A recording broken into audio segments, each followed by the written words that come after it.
어르신이 그런 표현을 쓰더라고요. 우리는 하루하루 살아간다. 근데 이걸 뒤집어 얘기하면 우리는 하루하루 죽어가고 있다. 라는 말과 같은 말이라는 이야기를 하더라고요.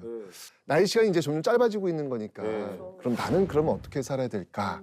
여기 오신 분들은 삶에서 어떤 가치를 가장 중요하게 두시나요? 저는 남편의 행복? 이게 코미디다. 이게 코미디다. 뭐예요? 왜 그래? 지자비를 그렇게 여기서 하면서. 남편의 미소?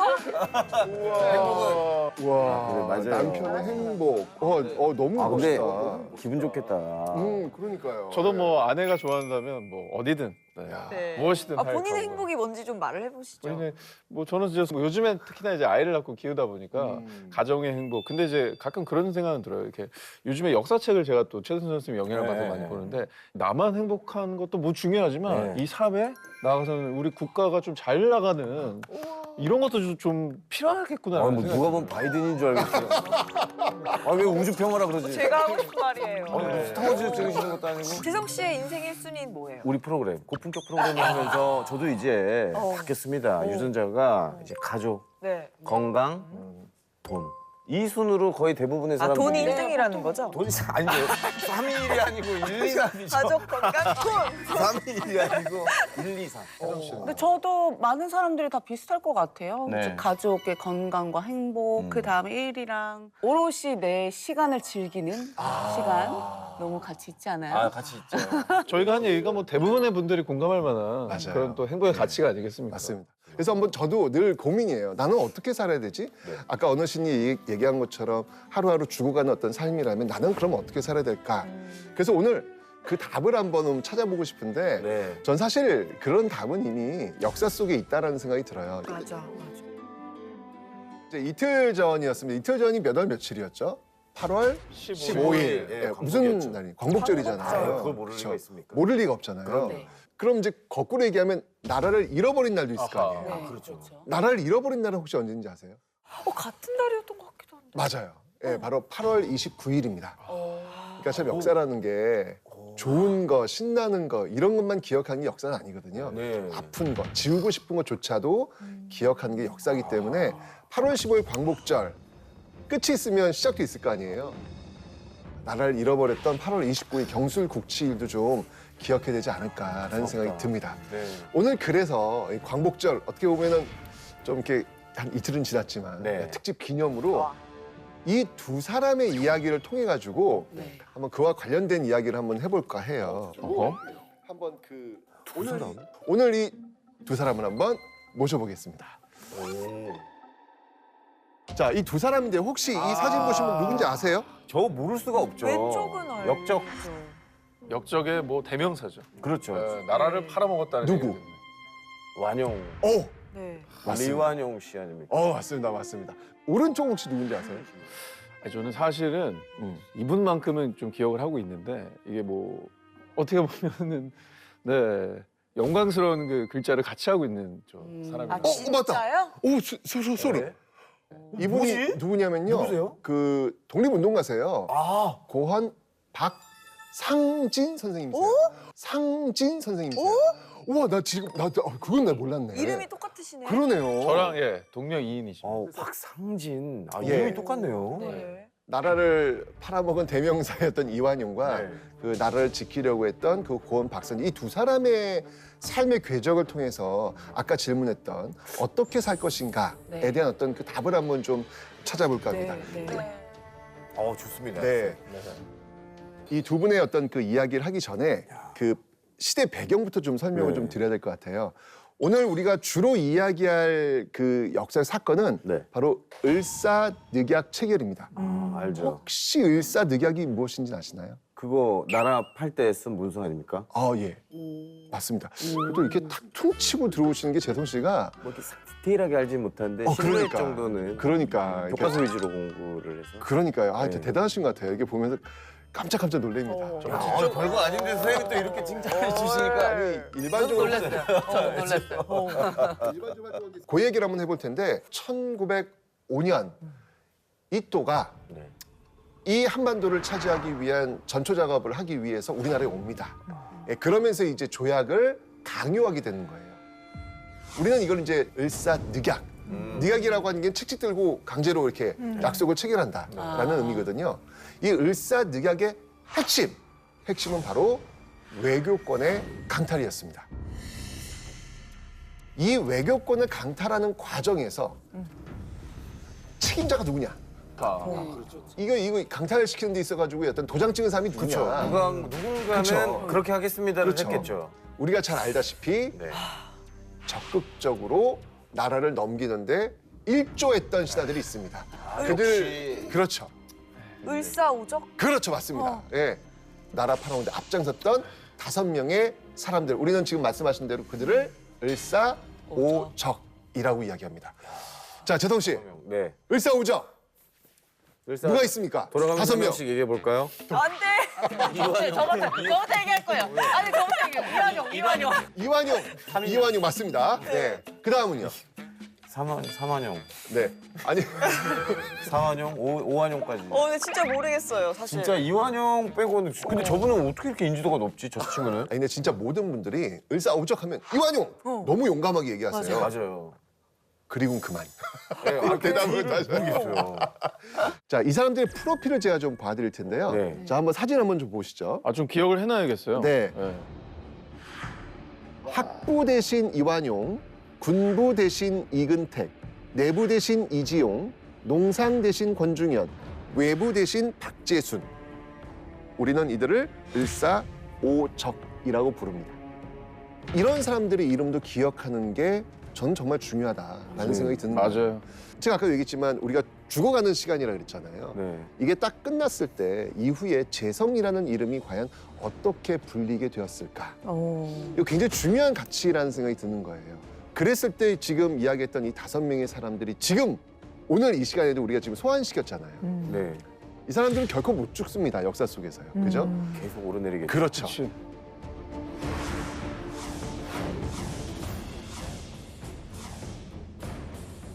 그러니까 이완용 씨, 그분 사진 밑에 학부 대신이라고 적혀 있더라고. 이게 뭐예요? 학부 대신 교육부 장관. 교육을 하는 사람이 나라를 팔았다고요? 맞습니다. 그럼 약간 각 부의 장관 같은 분들이었던 거예요, 맞습니다. 이 사람들이? 지금 우리나라 그 장관들이 앞장서가지고 그러면 우리가 합시다라고 해가지고 을사늑약을 체결하게 된 거죠. 당시 상황을 좀 설명을 좀 드려보면은 8명이 있었어요. 8명의 그 강요회의가 열렸거든요. 이또가 이제 다 모아놓고 압박을 하는 거예요. 뒤에 뭐 헌병들 다 데리고 와가지고 총칼 딱 든 상태 속에서 이게 찬성해 라고 지금 압박하는 상황이었는데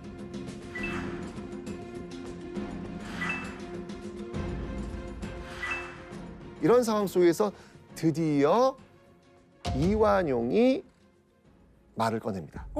뭐라고 얘기하면 이렇게 얘기해요. 일본의 요구는 대세상 부득이한 것이다. 국력이 약한 우리가 일본의 요구를 거절할 수 없을 것이다. 더 이상 감정이 충돌하기 전에 원만히 타협하는 한편 한국의 지위를 보전하는 것이 좋을 듯하다. 라고 이야기를 하니까 이지용, 이근택이 따라옵니다. 따라옵니다. 그리고 이제 나머지 권중현, 박재순도 뭔가 심상치 않다. 라고 하면서 찬성으로 돌아가게 되는 그런 어떤 긴박한 상황이 벌어지게 되는 것이죠. 뭔가 제일 처음으로 앞장선 거네요, 그러면. 그렇죠. 네, 을사늑약 체결에 어떻게 보면은 첫 출발이 되는 것이죠.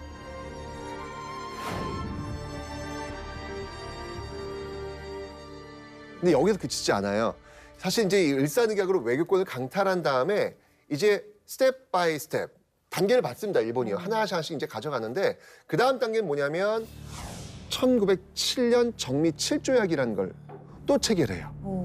이 정미 7조약을 체결하는데 또 이름이 올린 사람 중에 한 명이 이완용. 빠지는 데가 없네. 그렇죠. 그리고 1910년 이때도 조약을 체결할 거 아니에요. 여기에 들어간 사람도 이완용이에요. 아까 이야기했던 을사오적 중에서 을사늑약, 정미 7조약, 병술국치 이 세 조약에 모두 들어간 인물이 이완용입니다. 와, 거의 그냥 3번을 팔아먹은 거나 마찬가지네요. 제가 화가 나는 거는 나약해서 억지로 했을 수는 있지만 이분의 행적을 보면 약간 확신범인 것 같아요. 맞아요. 그러니까 내가 한 번은 했지만 무서워서 차라리 그럼 은퇴를 하고 제야로 사라지던가. 근데 그게 아니라 그 뒤에도 실세. 계속 남아가지고 맞아. 계속 날인을 했잖아요. 이분의 확신범과 이분의 일관성의 맥은 뭔지 아세요? 뭐예요?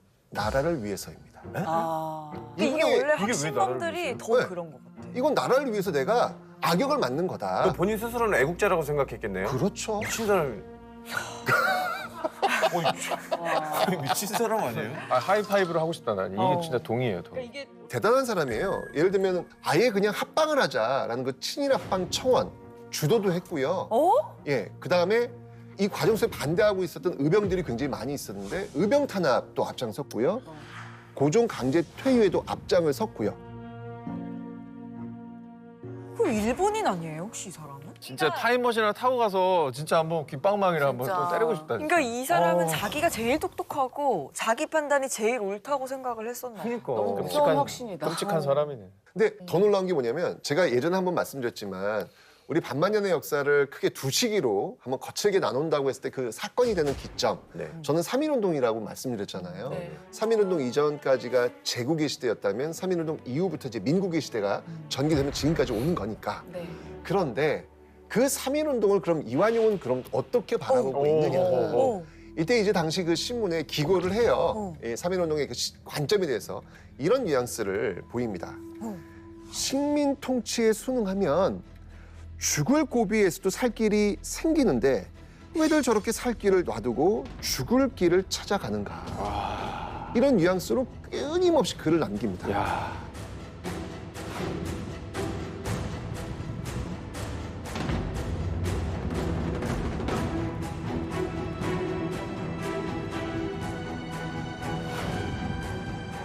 그러면 이완용 씨는 대한민국이 아니라 일본으로 우리가 살아가도 괜찮다고 생각을 한 거예요? 당연하죠. 그게 우리를 위한 아까도 얘기했잖아요. 이게 나라를 위한 거라니까. 옛날보다 훨씬 우리가 잘 살고 있는데 뭐가 문제야?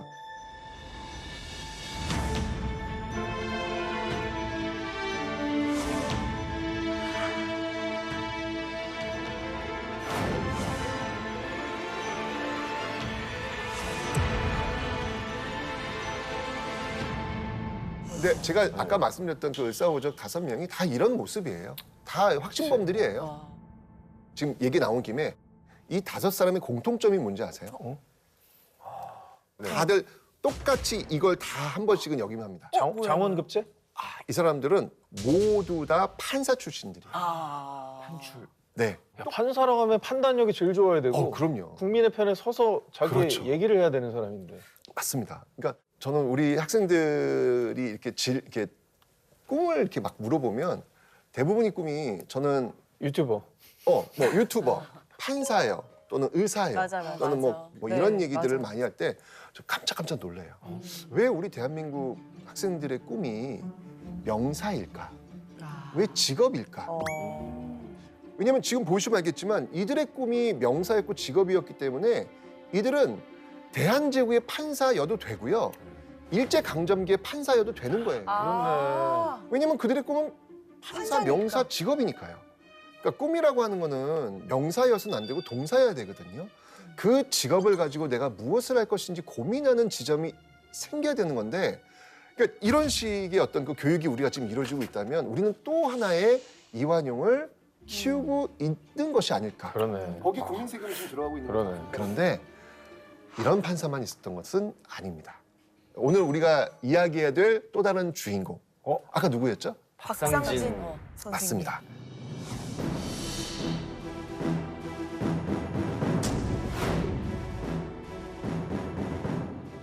이 박상진에 대한 이야기는 사실 많이 안 들어보셨죠? 네. 1910년이 아까 어떤 해라 그랬죠? 우리가 나라를 잃은 이른 그 해잖아요. 네. 그 1910년에 드디어 판사 시험에 합격을 합니다. 예, 그리고 이제 평양 법원에 발령까지 난 상태예요. 와.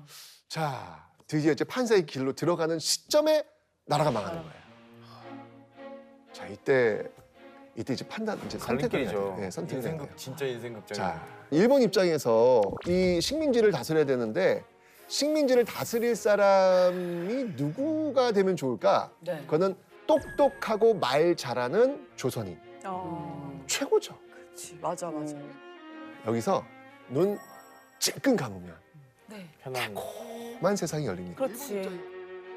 근데 정말 이 선택이 무거운 선택일 것 같아요. 그러니까. 왜냐면 반대에 서면 이제 목숨 걸고 해야 되는 일들을 그렇죠. 해야 되잖아요. 맞아요, 맞아요. 그 박상진 의사 선생님한테도 많은 유혹이 진짜 있었을 당연하죠. 것 같아요. 그쪽으로 간 동료들 분명히 있을 거예요. 누구보다 빠르게. 그런데 근데 나라가 딱 망하게 되니까 어떻게 했습니까, 선생님? 바로 사표를 던져요. 멋있다. 신념. 박상진 선생님은 이분은 늘 동사의 꿈을 꾸셨던 분 같아요. 동사의 꿈이라면은 이분이 늘 공부했던 이유, 이 법조문을 외웠던 이유는 뭐냐면 이 법조문을 위해서 판사가 되기 위한 것이 아니라 법을 몰라서 억울한 일을 당할 수 있는 사람한테 도움이 될 수 있다라고 하는 그 사명. 네. 그 사명 하나로 열심히 외워가지고 시험에 합격해서 판사가 되신 분이거든요. 근데 만약에 자기가 판사로 유지를 하면 어떻게 보면 일본을 대변을 해야 되는 경우도 생길 거잖아요. 일본인 편에서 그렇죠. 판결을 내려야 되니까. 그러니까. 근데 이때 이 박상진 선생의 심정이 뭐였냐면 딱 나라가 망하고 사표를 내는 순간 이런 심정이었던 거죠. 이제 내가 앉아있을 자리는 판사의 자리가 아니라 판사의 앞자리. 그 자리가 내가 앉을 자리다. 당시에는 내 가진 모든 것을 버리고 가시밭길을 가는 거나 다름없잖아요. 그렇죠. 이게 판사를 바로 그만두고 그럼 독립운동을 하게 되신 거예요. 네. 이제 와. 어떻게 해야 될 것인가, 어떻게 살 것인가 고민하는 지점 속에서 만주로 가십니다. 예, 만주로 가서 앞으로 이 나라가 망한 시점에서 우리가 어떻게 나라를 되찾을 것인가에 대한 고민을 하게 돼요. 아, 만주 지역에서 독립운동 기지를 만들어서 여기서 군대를 양성해가지고 그 군대를 통해가지고 나라를 되찾는 것, 이게 필요하겠다라는 결심을 하시게 됩니다. 근데 그러려면 이제 뭐가 필요했냐면 자금. 그렇죠, 자금이 필요한 거예요. 그래서 다시 국내로 들어와서 대구에서 쌀가게를 여십니다. 백산도 거기 쌀가게 아니었어요? 오, 우리 맞습니다. 저번에 이제 물건을 배웠었죠. 파는 백산상회. 예, 여기는 이제 대구에서 상덕태 상회라는 걸 열게 돼요. 아우 다른 상황이네. 예, 상덕태 상회라는 걸 열게 되는데 네. 그리고 더 놀라운 퍼즐이 맞춰지는데 이런 상덕태 상회를 열 때 자금을 댄 사람이 있어요. 그 사람이 누굴까요? 누구요? 우리가 이미 했어요. 경주 최부자. 맞습니다. 네. 또 우리가 이야기했던 최부자 댁이죠. 들어와야 됩니다. 여기에. 와 얼마나 부자셨길래 백산성에도 예전에 쌀을 맞아요. 팔아야 되는 쌀이 필요하잖아. 거기가 그렇죠, 독립 그렇죠. 그 거점이었잖아요. 거점이었지. 쌀을 대셨네 또.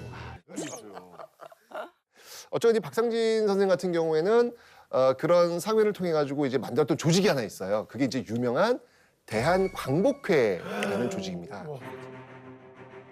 이 1910년 비밀교섭 조직인데 대한광복회를 조직을 해가지고 여기서 이제 활동을 하는 거예요. 근데 이 활동을 하는 과정 속에서 함께 했던 사람이 있어요. 그 사람이 누구냐면 청산리 대첩의 주인공, 바로 김좌진 장군. 예. 이 조직에서 활동을 했기 때문에 이후에 김좌진 장군이 그 뜻을 계속 이어나가게 된 것이죠. 그래서 이 대한광복회 활동을 하면서 의열투쟁을 이 박상진 선생이 1910년대 이끌게 되는 겁니다. 와. 야 멋있다. 그런 활동을 하다가 결국은 붙잡히게 되죠. 아. 예. 예, 그래서 아까 마음먹은 것처럼 결국 일본 판사 앞자리 피고인석에 앉게 됩니다. 그리고 사형을 아, 언도받고 형장의 이슬로 사라지게 되죠. 네. 너무 그때 짠. 박상진 의사의 나이가 어떻게 되셨어요? 그때 연세가 38세. 네. 젊죠. 말도 안 돼. 그렇게 앞날이 창창했었을 나이에 내 모든 걸 걸고 싸운 거잖아요. 맞습니다. 근데 중요한 건 뭐냐면 박상진은 죽었지만 제2의 박상진, 제3의 박상진이 계속 나온다는 거예요. 아 이 뒤에요. 왜냐하면 박상진이 하나의 어떤 그 일제강점기에 우리가 싸워야 될 어떤 그 방향을 제시한 거예요. 자신의 모든 삶을 통해서. 이러면서 박상진의 대한광복회가 1910년대에 있었다면 1920년대 일제의 간담을 서늘하게 만들었던 조직이 활동을 하죠. 영화 암살, 아, 영화 밀정. 정. 여기서 공통적으로 등장했던 조직이 혹시 뭔지 아십니까? 그 유명한 멘트도 의열단. 있는데 맞습니다. 의열단. 그 의열단 단장 김원봉이 등장을 하게 되는 것이죠. 김원봉뿐만 아니라 이제 의열단 단원지 뭐 조선 총독부 폭파라든지 종로 경찰서 폭파라든지 이 엄청난 활동했던 많은 사람들 뭐 김상옥, 김익산, 나석주 이런 사람이 나오잖아요. 그 사람들이 바로 1910년대 바로 이 박상진의 대한광복회 모습을 보면서 꿈을 갖게 된 것이고 이렇게 나도 제2의 박상진으로 활약해야지라고 하면서 계속해서 박상진은 죽었지만 박상진의 그 뜻과 의지는 계속해서 이어지게 되었던 것이죠.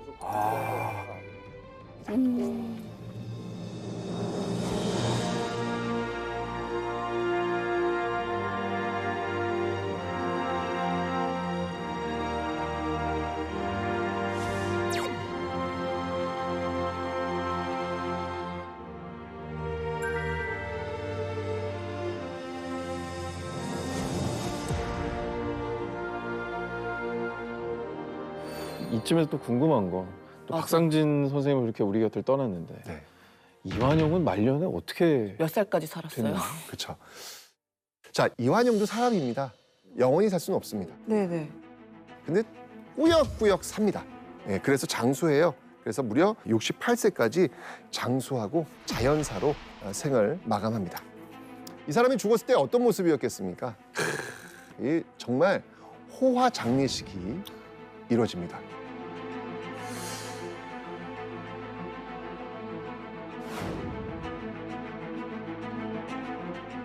고종의 장례식 이후 가장 큰 장례식이었다라는 평을 들을 저 정도로 사진 봐요. 저 지금 인파들이 우리 조선의 국민들인 사람들, 거죠? 네. 저분들은 왜 나오신 거죠? 뭐 아니 이완용이 죽었다고 하니까 뭐 장하님 떠들썩했죠. 야 그러면서 이제 그런 심정이었죠. 아이고 그놈이 드디어 갔구먼. 어떻게 가나 한번 보자. 뭐 이런 어떤 심령들이 많지 다 않았을까요? 억한 심정으로 가셨을 것 같은데. 그렇겠죠.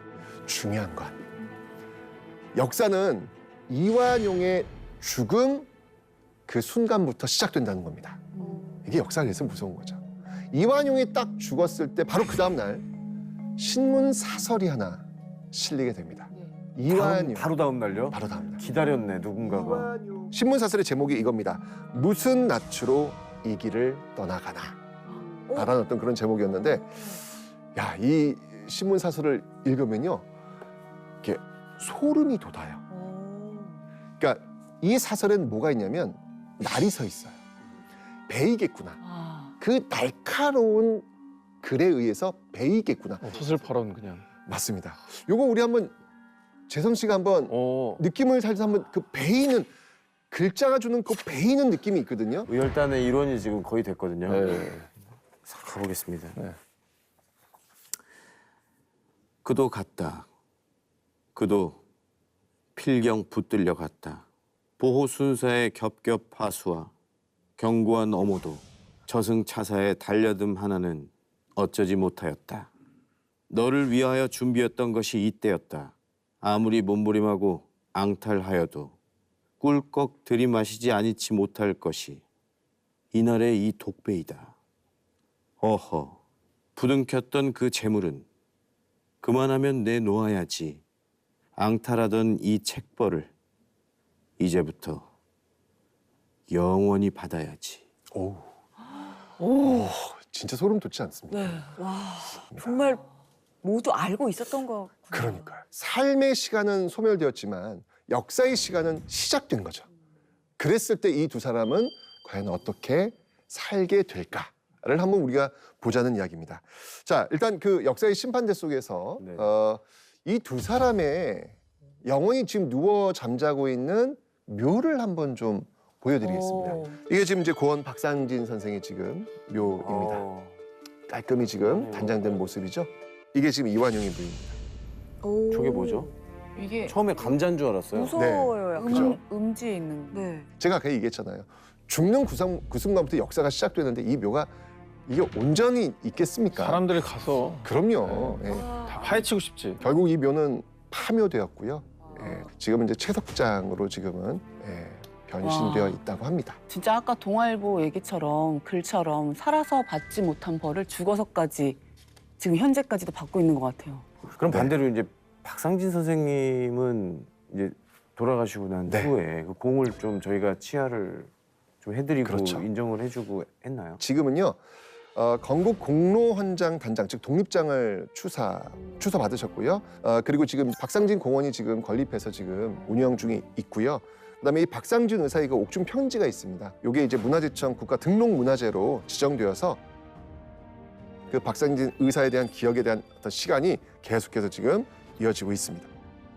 중요한 건 뭐냐면 마지막에 어떤 모습으로 마무리가 되느냐에 따라서 이제까지 살아온 모든 삶이 평가되는 것, 이게 굉장히 강합니다. 내가 지금 열심히 살고 있지만 중요한 건 잘 내려오는 것, 그러니까 잘 올라가는 것도 중요하지만 잘 내려오는 것도 중요하거든요. 네. 이렇게 시작되었지만 그들이 죽고 난 이후 역사의 시간은 전혀 다른 모습이다라는 걸 또 한 번 비교해 봅니다.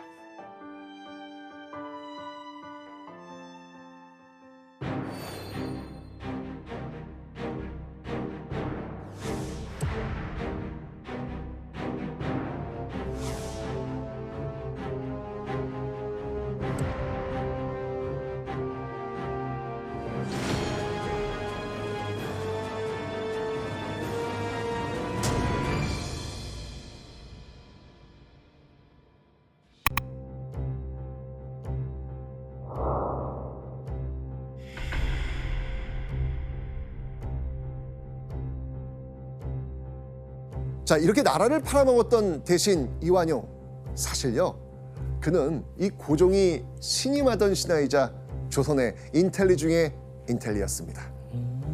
고종이 너무너무 아끼고 사랑하고 옆에 두고 싶었던 와. 그런 신하였습니다. 처음에 네, 왜 그랬을까요?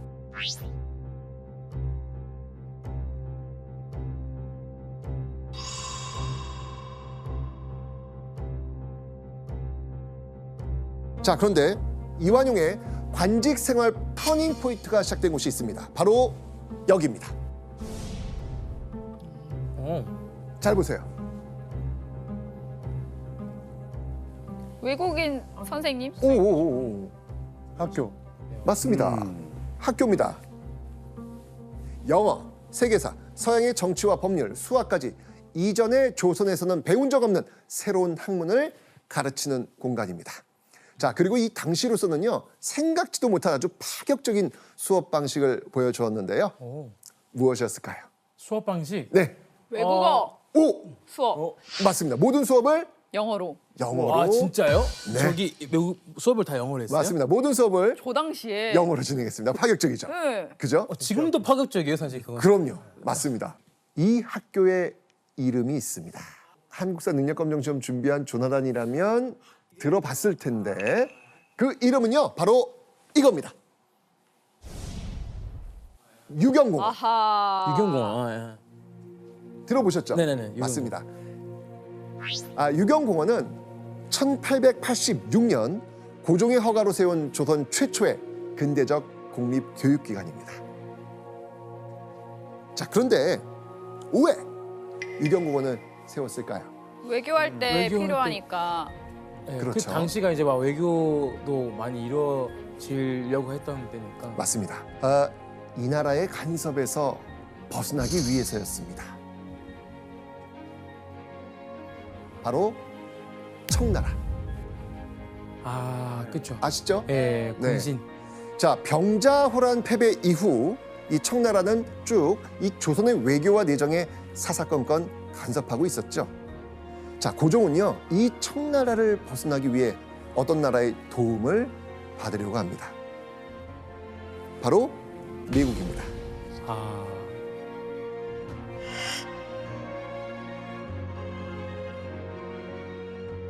근데 세계에 이렇게 많은 나라가 어쨌든 간에 있는데 왜 굳이 미국이었을까요?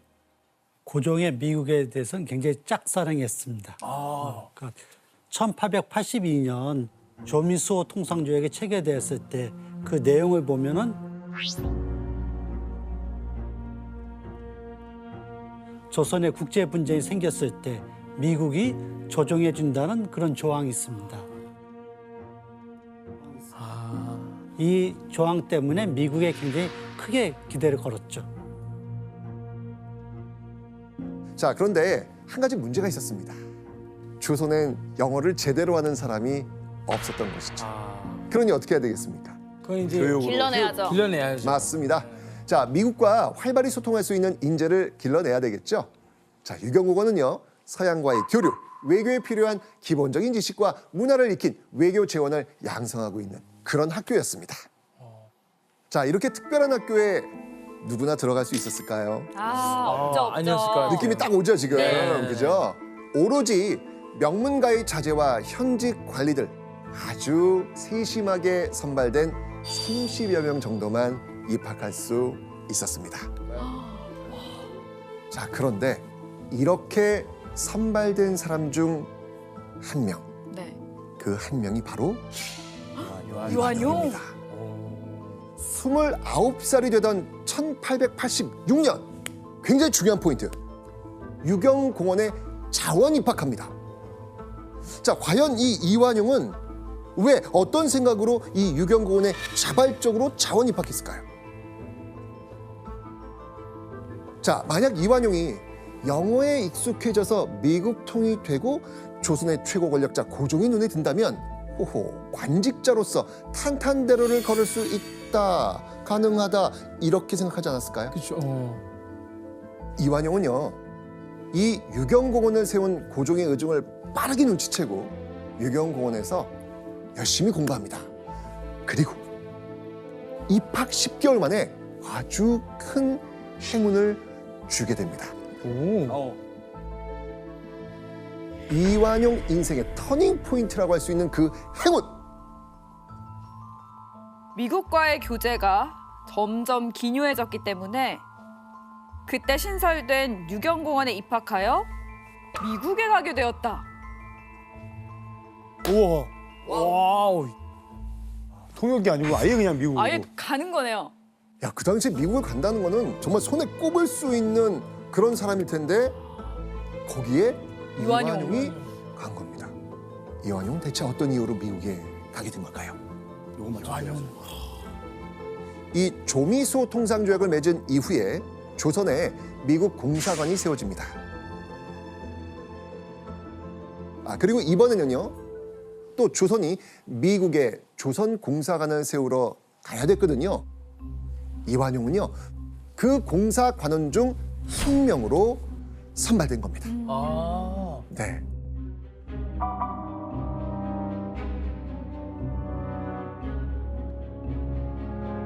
이완용이 31살이 되던 1888년 1월 1일, 두 달간의 긴 여정 끝에 조선공사 관원들은 드디어 미국 땅을 밟았고요. 정식으로 조선공사관을 엽니다.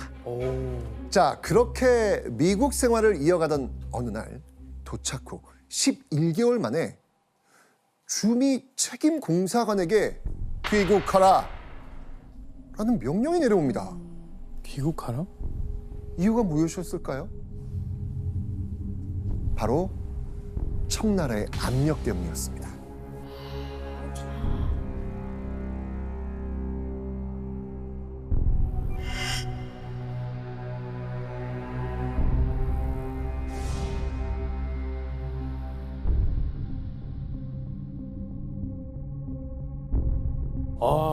끈질기네.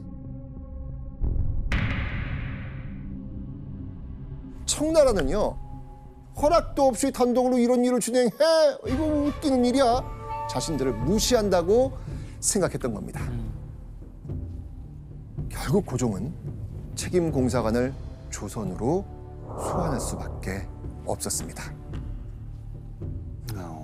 자, 그런데 이 불미스러운 일이 누군가에게는 행운이 됩니다.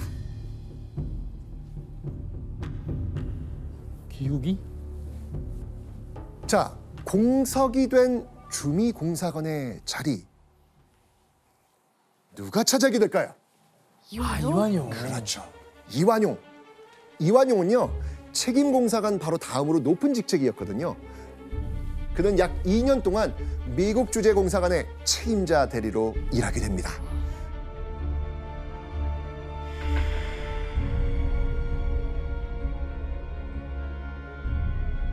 자, 당시 이완용이 어떤 모습으로 일했는지 궁금하지 않습니까? 너무 궁금해요. 미국 현지에서 현지에서. 예. 네. 그 사진 한번 보겠습니다. 자, 자 여기 뒤쪽이 이게 워싱턴 미국 대통령 알죠? 워싱턴 네. 생가예요, 생가. 아. 그 앞에 지금 찍은 사진입니다. 맨 오른쪽, 네 여기 나와 있죠 지금 이렇게 한복을 입은 남자 여기 부인입니다. 아, 그 같이 갔어요? 네네 같이 갔습니다. 자 서양인들 사이에 이렇게 갓을 쓰고 도포를 두른 모습. 와. 조미 공사관원과 가족들은요 미국에서도 이렇게 한복을 입고 생활한 겁니다. 오, 야. 미국에서 생활하는 동안 이 더듬더듬 말하던 영어 실력은요 일취월장했고요. 미국 공사관과의 관계는 더욱 돈독하고 긴밀해집니다. 자 그리고 1890년 10월 이완용이 대리공사직을 마치고 조선에 돌아왔을 때 이 미국에서의 경험, 이 경험이 이후 이완용의 삶을 완전히 바꿔놓습니다. 그는 대미 외교의 1인자이자 친미파의 대표적 인물이 되어 있습니다. 그리고 이완용은요 고종의 최측근 기구 승정원, 지금으로 본다면 대통령 비서실이 되겠네요. 이 승정원에서 일하게 됩니다. 그러면 거의 이제 실세? 권력? 그렇죠, 맞습니다. 원래 가까워졌으니까. 미국 사정에 밝은 이완용이 해외 열강의 간섭에서 벗어나려고 했던 고종에겐 꼭 필요한 인재로 보일 수밖에 없었겠죠. 자, 이런 고종의 총애 속에 이완용은요 34살이 됐을 때는요 무려 종 2품까지 올라갑니다. 어마어마하게 지금 초고속 지금 승진을 하고 있는 거예요. 그죠? 보통 조선시대 때는 이렇게 밑에서 꼭대기까지 올라가는데 최소 한 20-30년 정도는 걸립니다. 결국은 이완용을 굉장히 신뢰했기 때문입니다.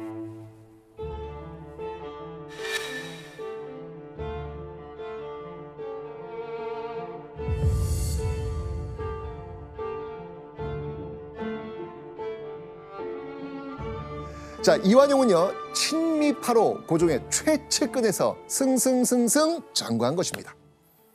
자, 그런데 이렇게 잘 나가던 이완용 1894년 조선 땅에서 생각지도 못한 충격적인 일이 벌어집니다. 동아시아를 뒤흔든 대사건 1894년 바로 청일 전쟁이 터진 겁니다. 전쟁의 승자 일본, 조선 가만히 둘까요? 아니요. 일본인을 배치해서 내정마저 간섭하려고 합니다. 그래서 고종과 명성황후는요 여러 열강의 힘을 빌려서 이 일본을 견제하려고 합니다. 그러자 화가 난 일본 가만히 있지 않겠죠. 그렇죠, 그렇죠. 자, 이러면서 조선 궁궐 한 복판에서 아이고. 천인공노할 짓을 저지릅니다. 충격적 사건. 밀미사변. 네. 앙심을 품은 일본이 명성황후를 살해한 명성황후 시해 사건. 고종 입장에선 갑자기 내 집에 강도가 들어와서 내 아내 죽인 겁니다. 네. 착잡하죠, 진짜. 고종은 경복궁에 꼼짝없이 갇혀서 친일파 관리와 일본의 감시 속에 두려움에 떨며 잠을 청할 수밖에 없는 상황이 벌어집니다. 이때 고종의 신뢰를 한 몸에 받고 있는 관료 이완용. 자, 이때 이완용은 어디에서 무엇을 하고 있었을까요? 지금 이 힘의 흐름이 변하는 걸 보고 설마 이완용은요 자신과 친분이 돈독했던 미국 공사관으로 재빨리 대피해 있었습니다. 자, 그렇다면 이완용은 고종을 구출한 다음 과연 어디로 도피시키려고 했을까요? 어디겠습니까? 미국.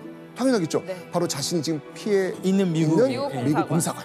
이완용은요 이런 기회를 이용해서 조선의 최고 권력자 고종을 구출하면 자신의 정책 입지가 크게 올라갈 거라고 이미 계산이 끝난 상태입니다. 이완용은 고종을 구출하기 위해서 30여 명의 행동대를 대동하고 궁으로 갑니다.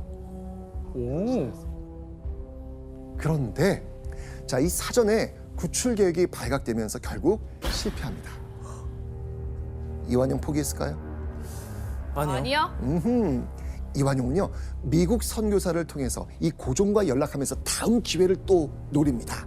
그리고 1896년 2월 11일 드디어 그 계획 성공합니다. 오, 성공했어요? 네, 경복궁을 떠나 고종이 피신한 곳.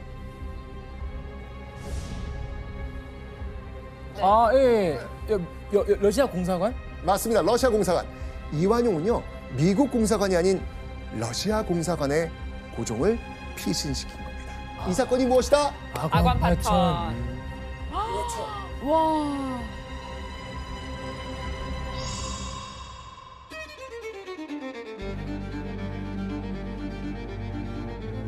자, 그런데요, 아까 제가 이완용은 어느 나라랑 가깝다? 미국. 미국입니다. 그러니까 러시아하고는 그렇게 접점이 없습니다. 자, 그렇다면 어떻게 아관 파천을 주도할 수 있었을까요? 자, 이완용에게는요, 특별한 네트워크가 있었습니다. 외국 공사관이 많은 정동을 중심으로 만들어진 외교 커뮤니티 정동부학부의 회원이었던 겁니다.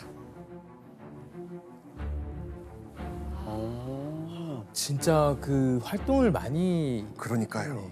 자, 그리고 이완용은요, 정동부학부에서 미국, 러시아와 가까웠던 이들과 함께 고종을 러시아로 탈출시킨 겁니다. 고종을 구해낸 공으로 이완용은요, 하루아침에 관료직 감투를 3개나 받습니다.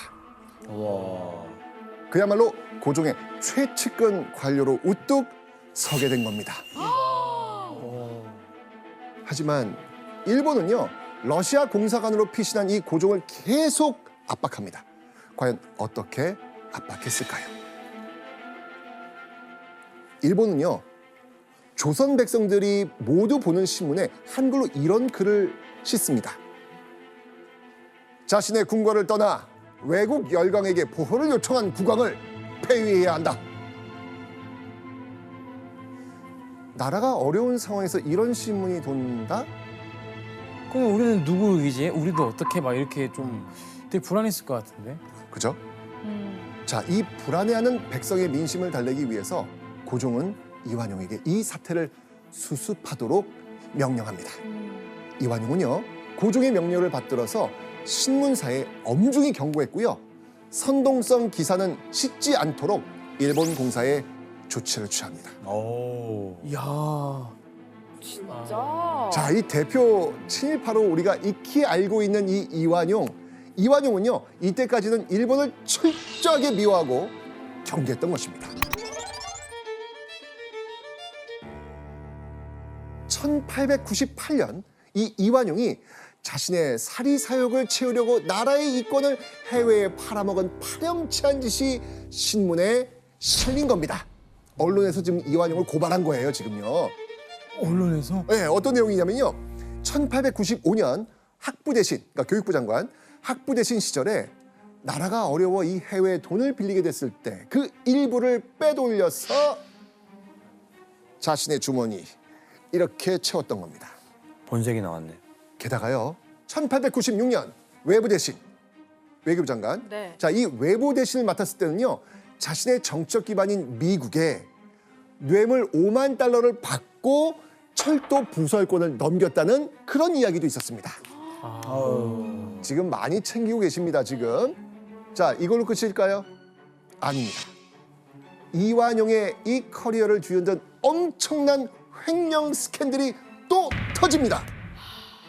아이고. 1898년 전북 관찰사로 새롭게 부임했던 이완용이 세금 20만 냥을 횡령했다는 혐의를 받고 조사를 받게 된 겁니다. 천냥 이런 건 들어봐도 20만 냥 이런 건 처음 들어봤거든요. 그러니까요. 어마어마할 것 같아요. 엄청난 겁니다. 그러니까.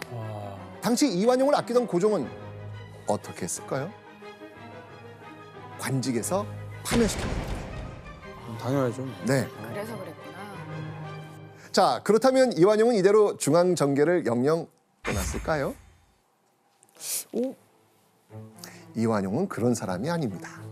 이 경성 주변을 떠나지 않으면서 호시탐탐 다시 고종의 신임을 얻어 중앙정계로 나아갈 그 기회만 노리고 있었습니다.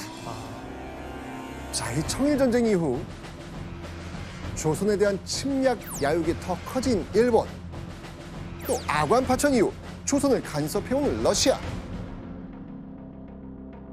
계속되는 두 나라의 간섭을 벗어나기 위해 고종은 해결의 열쇠를 쥔 누군가를 급하게 찾습니다. 그게 누굴까요? 이완용. 이완용. 맞습니다. 이완용이 누구랑 친하다? 미국이랑. 맞습니다. 당시 고종은 러일 전쟁으로 맞은 위기를 미국의 도움을 받아서 해결하고 싶었던 것이죠.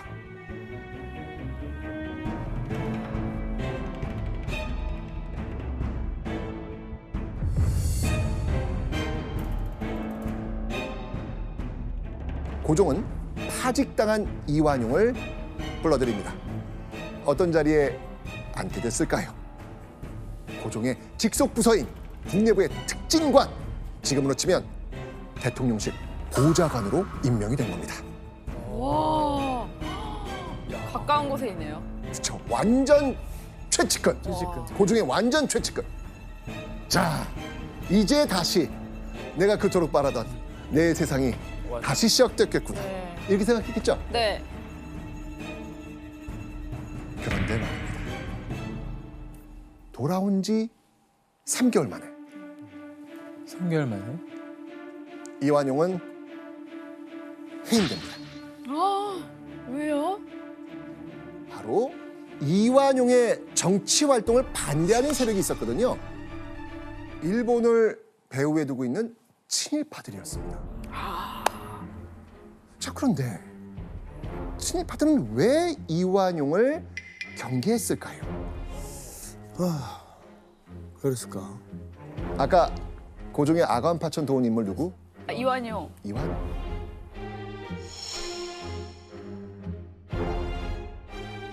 당시 친일파들은요, 이완용을 친러파라고 생각했던 겁니다. 그래서 이 친일파는요, 고종을 압박해서 이완용을 내쫓았던 겁니다. 오. 이완용이 무려 3년 7개월 만에 얻은 정계 복귀의 기회가 친일파에 의해 날아가 버린 겁니다. 어떻게든 이 중앙정계에 복귀하고 싶었던 이 이완용에게 일본은 거슬리는 존재. 그러니까 너무 싫죠. 3년 7개월 만인데. 그러니까요. 그리고요, 1905년 9월 러일 전쟁은 끝이 납니다. 승자 어떤 나라? 일본. 일본. 이로써 대한제국에서는요, 러시아가 물러났고요, 완전히 일본 편이 됩니다. 자, 이 고종은 측근 세력을 동원해서 끝까지 어느 나라의 지원을 호소하려고 했을까요? 미국. 그렇죠. 미국의 이 지원을 호소하려고 합니다.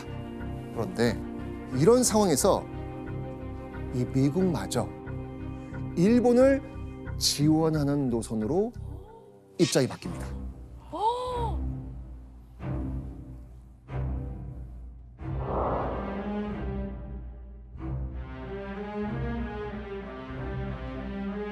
결국 모든 힘의 균형이 일본으로 지금 기울고 있는 상황. 그런 와중에 정말 충격적인 일이 벌어집니다. 고종이 신임하던 신하가 일본에 납치가 됩니다. 와. 그가 납치된 이유는요, 일본의 간섭과 침략에 끝까지 맞섰기 때문이었죠. 자, 이제 대한제국에서는요, 일본에 등 돌리면 아무리 직책이 높아도 목숨까지 위험해지는 겁니다.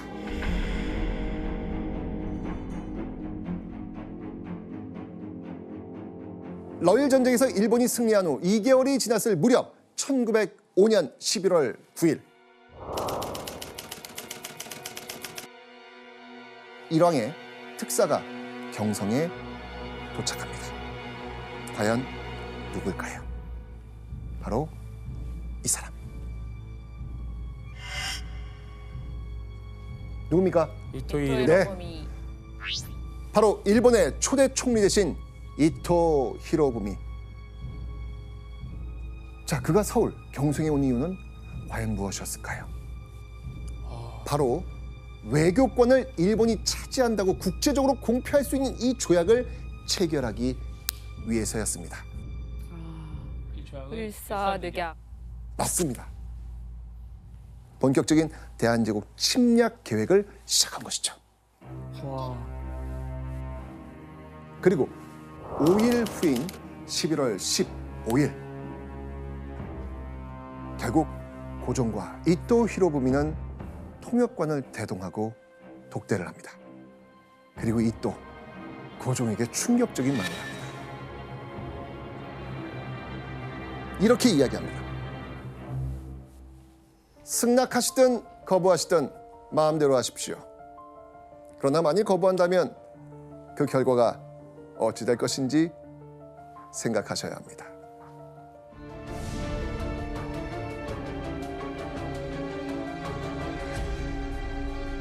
긴 회의 끝에 고종과 대신들은 이토에게 이렇게 말하기로 결론을 내립니다. 체결은 불가하다. 오. 안 된다. 네, 을사늑약은 절대 체결할 수 없다라고 반대의 뜻을 모은 겁니다.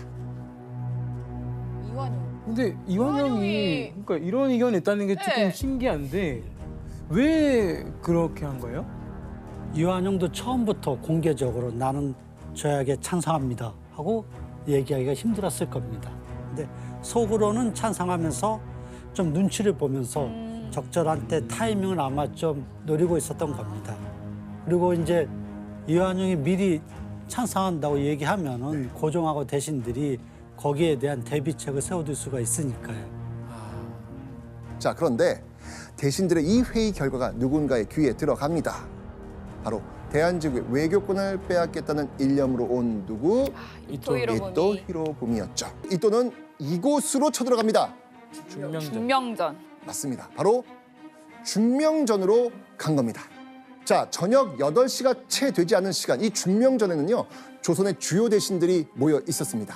자, 당시 중명전의 분위기 어떤지 한번 보시겠습니다.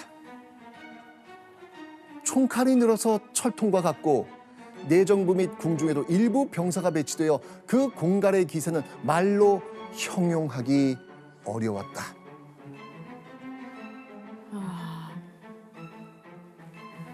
이런 상황에서 조약을 맺자는 얘기를 들으면 어떤 생각이 들 것 같습니까? 그러니까 일단 너무 공포스러울 것 같은 건 확실한 것 그렇죠. 같아요. 너무 공포고 이거 진짜 어떻게 해야 하지?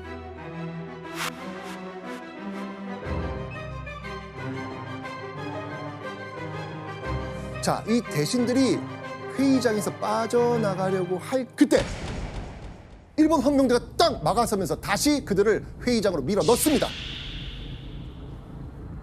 살벌한 분위기 속에 이토와 마주하게 된 대신들. 이토는요, 이들을 붙잡고 조약 승인을 강요합니다. 자, 이날 밤 이토 히로부미는요, 이 대한제국 대신들을 차례로 부르며 의견을 묻습니다. 먼저 참정 대신 한규설에게 물었죠. 참정 대신은 어존에서 뭐라고 했는가? 그러자 한규설은 이렇게 말합니다. 나는 반대한다고 말했소. 이어서 다음 외부 대신 박재순에게 똑같은 질문을 합니다. 자, 이번에 박재순은 과연 뭐라고 이야기했을까요? 외부 대신으로서 어찌 감히 찬성한다고 할 수 있겠습니까?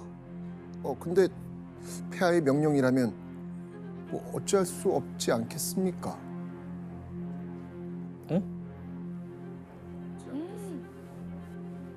이러지도 저러지도 못한다면서 박재순이 말꼬리를 흐립니다. 자, 그러자 이토 뭐라고 이야기했을까요? 외부 대신은 찬성하는 편이다. 말꼬리를 흐리고 강력히 반대하지 않았으니 찬성이라는 겁니다. 이게 지금 찬성으로 그냥 간 거예요. 들리지 않죠, 그죠? 자, 이토는요, 이어서 이하영에게도 똑같은 질문을 합니다. 이하영은요, 정세를 운운하면서 확답하지 않습니다. 자, 그러자 이토 어떻게 했을까요? 이하영 찬성. 또 제멋대로 결정합니다. 아, 대신들의 의견을 연이어 묻던 이토. 그리고 그의 눈이 한 사람에게 멈춥니다. 누구겠습니까? 뭔가 확실한 대답을 해줄 수 있는 사람. 누구? 아, 이완용. 이완용.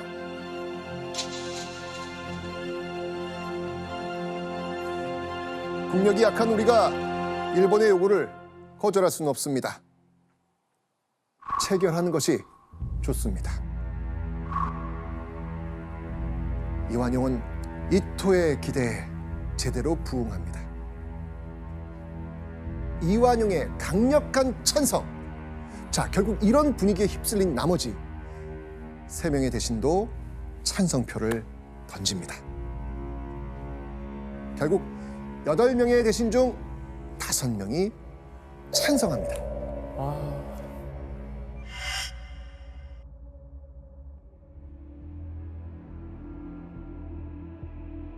1905년 11월 18일 새벽 1시가 넘었을 때 이토는 대한제국 대신의 찬성을 빌미로 조약 체결을 선포합니다.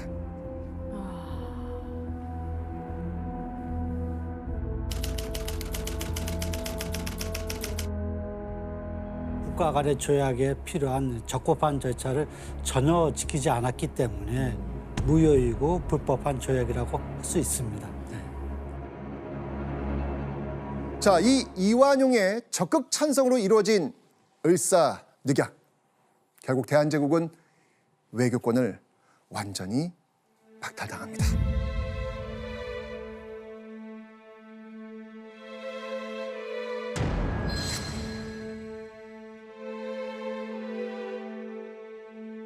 결국 격분한 민중들은요, 조약 파기를 외치면서 황궁 앞으로 몰려옵니다.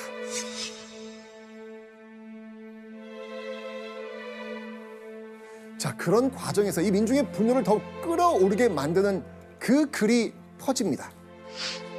어떤 글이었을까요? 시일야 방성대곡 오늘 목노와 통곡하노라.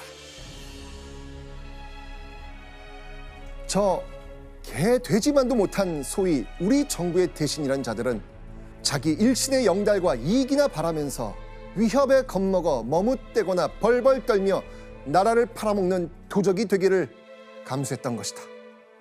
원통하고 원통하다. 동포여, 동포여. 자, 당시 이완용이 한 말이 있습니다. 한번 보겠습니다.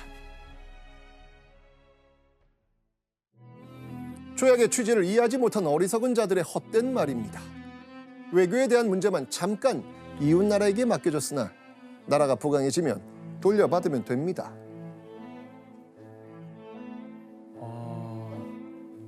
이게 무슨 뜻인가요? 변명이죠, 뭐. 그 사람들을 비난하는 거네요. 네, 맞습니다. 바로 자신을 비난하는 사람들은 어리석고 그저 외교 문제만 잠깐 일본에 맡겼을 뿐이라는 겁니다. 문제 없다는 겁니다.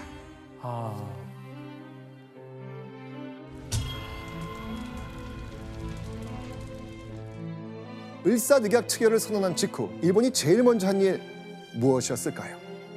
바로 조선을 철저하게 통치하고 감시할 통감부를 설치하는 일이었습니다. 아이고야. 1906년 3월 통감부로 온 초대 통감이 있습니다. 그 사람 누굴까요? 아, 최동아 이토 히로부미. 네. 맞습니다. 바로 이토 히로부미.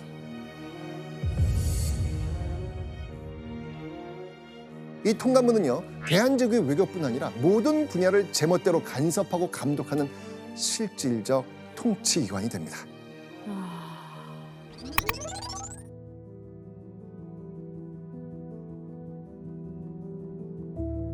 불합리한 상황에 분개하고 정의를 지키기보다는 어쩔 수 없는 상황이라고 합리화하면서 자신의 이익만을 줬던 이완용.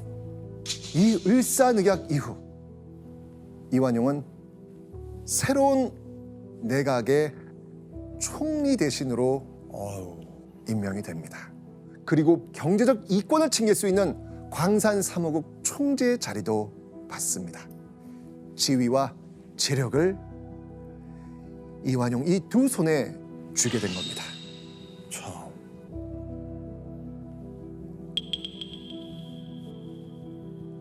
그리고 이완용은요, 이토에게 충격적인 맹세를 합니다. 어떤 맹세지? 어떤 난관에도 좌절하지 않고 한국을 일본에 병합시키겠습니다.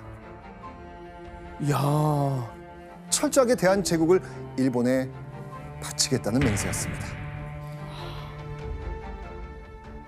이토는요, 이완용을 의지가 강한 용기 있는 자라면서 절대적으로 신임하지요. 그리고 이완용은 이토에게 충성을 맹세한 겁니다.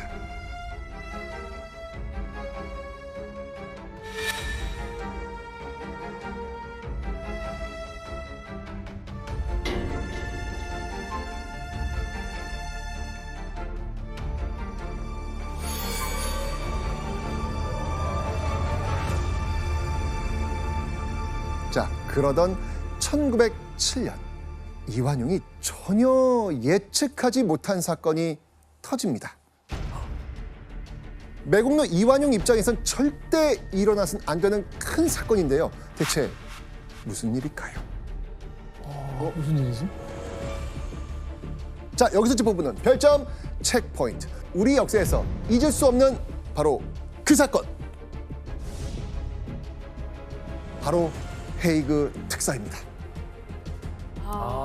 헤이그 특사. 자, 이 고종이 을사늑약의 부당함을 알리고 파기하기 위해서 네덜란드에서 열린 만국평화회의에 특사들을 보내서 도움을 요청하려고 했던 사건이죠. 자, 그렇다면 고종의 이 시도는 성공했을까요? 안 했을까요? 성공하지 못합니다. 예. 일본 때문에. 맞습니다. 일본의 방해로 고종의 특사들은 본 회의장에 들어가 보지도 못합니다. 완전한 실패. 자, 그런데요, 일본이 방해했다는 건 일본이 고종의 특사를 눈치챘다는 겁니다. 자, 일본 가만히 있었을까요? 아니요. 맞습니다. 이토는요, 크게 분노하면서 고종을 쫓아낼 계획을 세웁니다. 자, 그런 이토가 찾은 자신의 충직한 부하는 누구겠습니까? 이완용. 이완용. 이토는요, 이완용에게 이 일을 수습할 방법을 고종에게 전하라, 이렇게 명령하죠. 고종에게 황제의 자리에서 물러나고 일본으로 가서 일본 천황에게 직접 사과하라는 내용이었습니다. 와. 치욕적이네요. 당연히 안 된다고 했겠죠. 그때 이완용 고종에게 이렇게 소리칩니다. 소리를 쳐요? 네. 폐하께서는 지금이 어떤 세상이라고 생각하십니까? 이렇게 말이죠.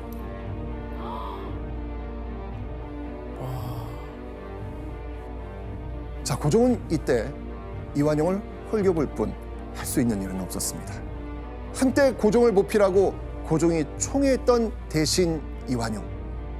그는 이제 일본의 편에 서서 고종의 목숨마저 위협하는 적이 된 겁니다.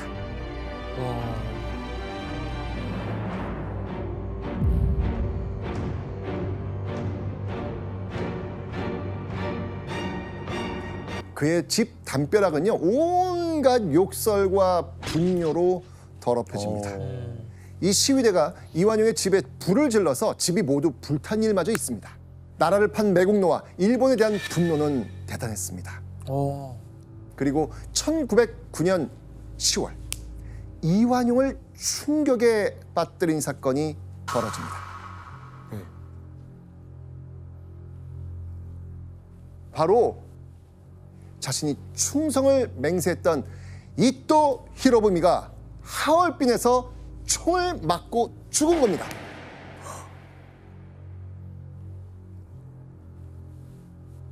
여러분, 누구의 총뿌리가 이토를 향했습니까?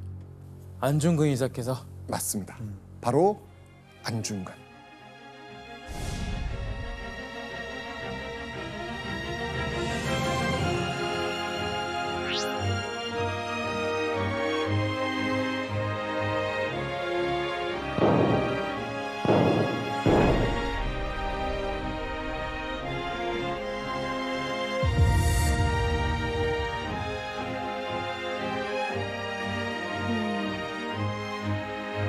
자, 그런데 이토의 죽음에 이완용은 슬퍼하며 애도하죠. 와. 아이고야. 자, 그리고 이토가 죽고 2달 뒤 또 한 번 경성을 뒤흔드는 사건이 일어납니다. 어? 자, 당시 신문 기사 한번 보겠습니다. 한번 읽어보시죠. 리 총리가 칼 맞아. 자, 리 총리가 칼마저가 이완용? 아까 제가 네, 이 총리가 칼 맞았다고 하니까 칼을 이완용이 맞아. 이완용이 칼 칼을 맞았다고. 맞았다는 거네요. 네 맞습니다. 바로 총리인 이완용이 칼에 찔려 생사를 오간다는 기사입니다. 한 청년이 이완용의 죄를 벌하겠다면서 그의 목숨을 노린 겁니다. 그 청년의 이름은 이재명. 이재명. 네.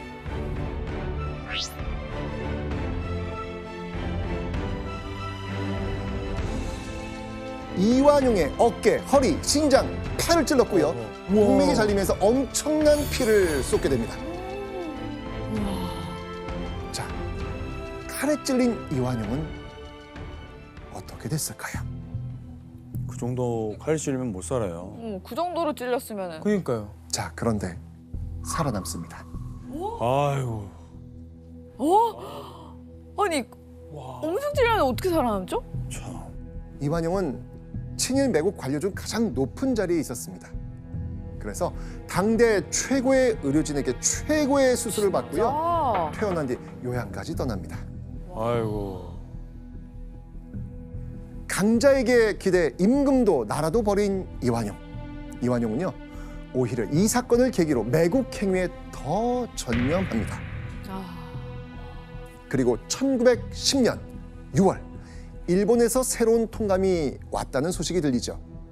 총리 대신으로 복귀한 이완용은요, 이 칼에 맞은 상처가 완전히 낫기도 전에 통감부로 달려갑니다. 그리고 경술년 1910년 8월 22일 결국 이걸 체결하죠.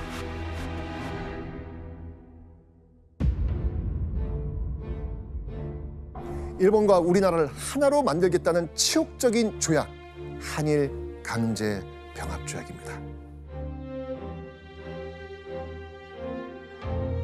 이 한일 병합 조약 제1조, 과연 어떤 내용이 올라가 있을까요? 한국 황제 폐하는 한국의 모든 일에 관한 통치권을 완전하고 영구히 일본 황제 폐하에게 양요한다. 그러니까 한국의 모든 결정은 이제 일본 황제가 하겠다는 겁니다. 와. 이 말도 안 되는 조약, 누가 가장 먼저 제의했을까요? 이완용? 그렇죠. 맞습니다. 이완용이 일본 측에 찾아가 먼저 이 조약을 제안했던 겁니다. 이완용의 적극적인 합방 제안에 훗날 일본은 이렇게 말합니다. 그물 속으로 물고기가 뛰어들어온 기분이었다. 와. 그물소. 이로써 이완용은 우리 역사에 씻을 수 없는 매국노로 남게 되었고요. 일본의 침략 계획에 마침표를 찍어주는 막대한 공을 세우게 됩니다. 그리고 사람들은 이 사건을 이렇게 부르죠. 경술국치. 경술련에 당한 나라의 수치, 나라의 씻을 수 없는 치욕이라는 겁니다.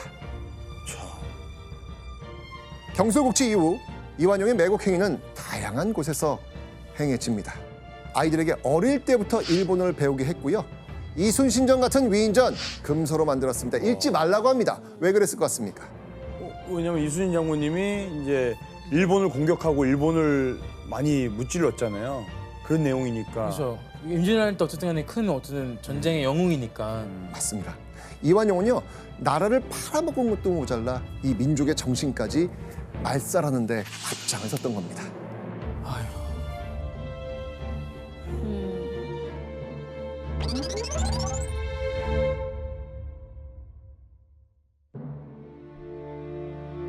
당시 일본은요, 매국 인사들의 그 공로에 따라서 자기와 돈을 내립니다.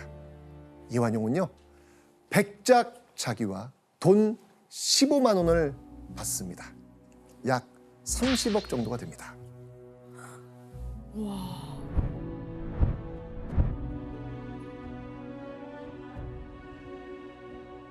자, 이 부동산을 합치면요, 재산은 더욱더 늘어납니다. 부동산의 크기는요, 여의도의 몇 배나 됩니다. 이완용은요, 1926년 69세의 나이로 세상을 떠납니다. 1,300명의 조문객이 참여한 가운데 장례는 성대하게 치러집니다. 팔아선 안 될 나라를 팔아서 누려서는 안 될 부귀 영화를 누린 자라고 신문사설에 정확히 기록되었던 것이죠. 대한제국의 사람들은 모두 이완용을 이렇게 생각했습니다. 그리고 친일파의 대명사 이완용은 지금까지 여전히 손가락질 받고 있습니다. 와. 죽기 직전까지도 이 자신의 죄를 뉘우치는 기색조차 없었다는 이완용. 그는 앞으로도 영원히 우리 역사의 파렴치한 매국노, 나라를 판 대역 죄인으로 역사에 기억될 것입니다.